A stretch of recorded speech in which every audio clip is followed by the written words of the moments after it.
Hey, everybody, and welcome to Crushing Land by the Land Method. I'm Jonathan. I'm happy to be here with you today.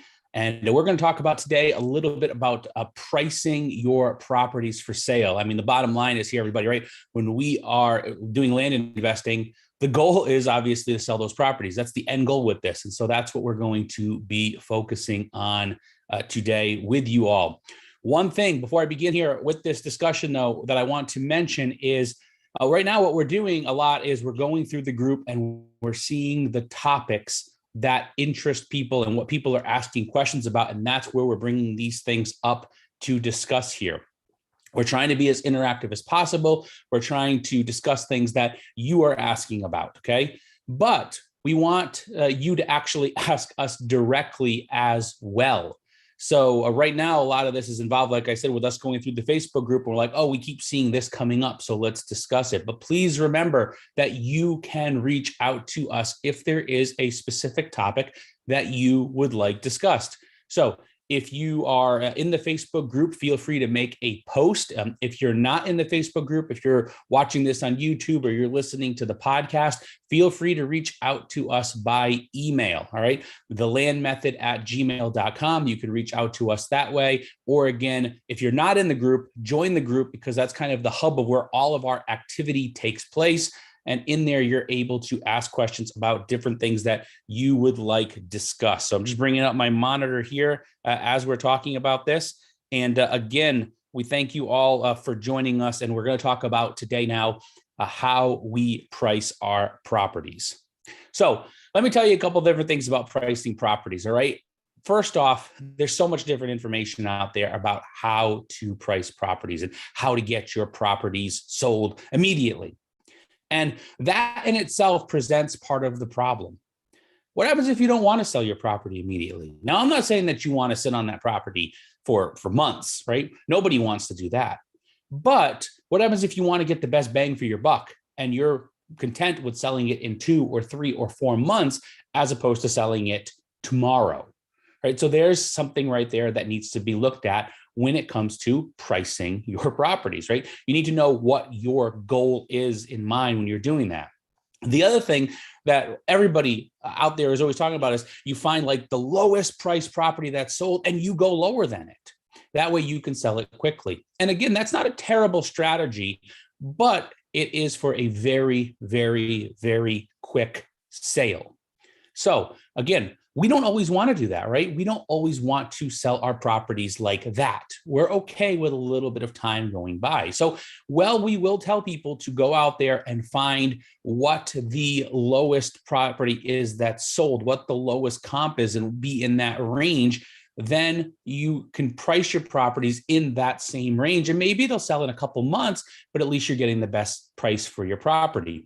The other thing is when you're looking at these comps is if that lowest comp is extremely less than the rest, it may not be a good comp in itself. Because you know what? Sometimes those comps are our purchases, right? That's where we come in. So if you're seeing a bunch of properties that sold at $15,000, 15, 15, 15, 15, 15, and there's one that sold for 3, don't be like, oh, I got to price it at 3 to sell it. No, that could just be a simple thing where for some reason it ended up on Zillow or whatever you're using to comp your properties, and you can kind of exclude that one. And then you're seeing a bunch of them at 15. So all of a sudden you can sell at the same price. So when we come to selling our properties, a few different things to look at. First, yes, you want to be on the lower end of market value. But again, it's at market value still. You don't have to be discounting it extremely low. Market values, we hear the term market range, right? Market values have a range. So you may see stuff from $15,000 to $20,000.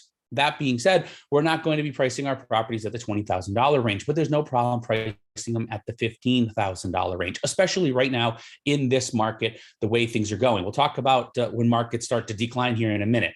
But in the market that we're currently in, obviously you can be in market value. There's no reason to sell below that because people are picking them up, especially if you see sales. Now, some people say, well, I'm working in an area where I'm not seeing this. It's like, and we hear these situations all the time where people are like, well, what would you do if, and they kind of ramble off a whole bunch of scenarios. The bottom line is that sales are still sales. It doesn't matter if the property is weird shaped. It doesn't matter if it's this. It doesn't matter if it's this. It doesn't matter if it borders this. It doesn't matter if this. They're out there and people are still purchasing properties. If you're not seeing sales in the area, that in itself is a different issue, right? Then you shouldn't even have been investing there to begin with. That's part of the problem, right? If you're not seeing sales, then that's not a place that you should have ever went to and started investing in. You need to be seeing sales. Now, you may sit there and say, well, I decided to invest here because this is where I live. That's fine, but living somewhere and investing there are not the same thing, right? I live in an area that I probably wouldn't invest in. It's not going to have a ton of sales for vacant land. There's be some, but it's a rather small county. That being said, I just came from an area that we were actually looking to purchase land and to build a home, maybe a second home, things like that. I would never invest in that area. 100% guaranteed, never invest there. Way too small. In fact, we met with a realtor when we were there, and right now on the market in the entire MLS, 15 pieces of vacant land for sale. And that's over multiple counties, multiple towns, multiple areas that are working there, only 15 properties for sale. Rural area, hardly anybody around, would never invest there. So again, take yourself out of the equation.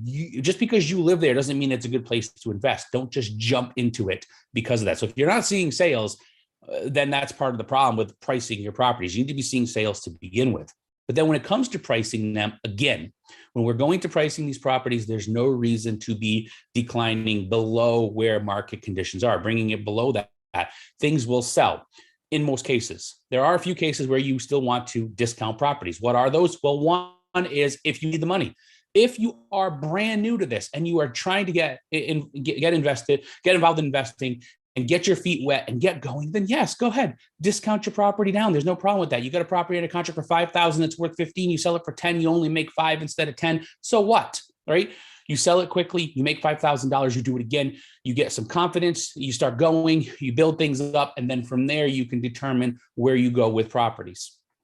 Obviously, if you have only a little bit of time left on your contract, that'd be another example where you would discount it down greatly, right? Because you need to move the property before your contract expires if you don't own it yet, right? So if you're selling property you don't own that you have under contract and you only have a couple months left, you don't want to be playing with that, right? You want to be doing what you can to move it quickly.